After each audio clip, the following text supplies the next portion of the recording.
Chairman بلدیہ وسطی ریحان ہاشمی نے کہا ہے کہ برساتی نالوں کی صفائی جہاں تیزی سے جاری ہے وہیں مارکیٹس یونینز کو بھی اعتماد میں لیا جا رہا ہے تاکہ مارکیٹس یونین برساتی نالوں میں کوڑا کرکٹ ڈالنے والوں کے خلاف از خود بھی کارروائی کر سکیں اور ان کو روکیں، کیونکہ اس سے مارکیٹ آنے والے خواتین بچوں کو بھی تکلیف کا سامنا کرنا پڑتا ہے۔ چیئرمین بلدیہ وسطی ریحان ہاشمی نے حیدری مارکیٹ ایسوسی ایشن کے ہمراہ 2 ہفتے سے جاری برساتی نالوں کی صفائی کے آخری مراحل میں جاری کاموں کا معائنہ کیا اور اس موقع پر مارکیٹ ایسوسی ایشن کے نمائندوں سے بھی ملاقات کی۔ ان کا کہنا تھا کہ ابھی 4 مراحل میں کام باقی ہے۔ طویل برساتی نالے کی صفائی کو ہر ممکن طریقے سے یقینی بنایا جائے گا جس سے مارکیٹ میں آنے والوں کو بھی صاف ستھرا ماحول میسر آئے گا اور برساتی نالوں کو اوور فلو ہونے سے بھی ہم محفوظ رکھ سکیں گے۔ جبکہ اس موقع پر مارکیٹ ایسوسی ایشن کے عہدیداروں کا کیا کہنا تھا، سنیے انہی کی زبانیں۔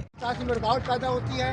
بہت عرصے کے بعد ڈپٹی چیئرمین ریحان ہاشمی نے اپنے خلوص کے ساتھ انتہائی محبت کے ساتھ یہ کام ہمارے دیرینہ مطالبے پر یہ کام کرایا ہے اور ٹنوں کے حساب سے کچرا ایسے نکالا گیا ہے۔ آج یہ کچرا اٹھایا جا رہا ہے۔ ہم ان کا شکریہ ادا کرتے ہیں ریحان ہاشمی صاحب کا، ڈی ایم سی کے تمام عملے کا اور جناب سید فراز احمد صاحب کا شکریہ ادا کرتے ہیں اور لوگوں سے مطالبہ کرتے ہیں کہ وہ اپنی ذمہ داری پوری کریں اور یہاں پر نالوں پہ کچرا نہ پھینکیں۔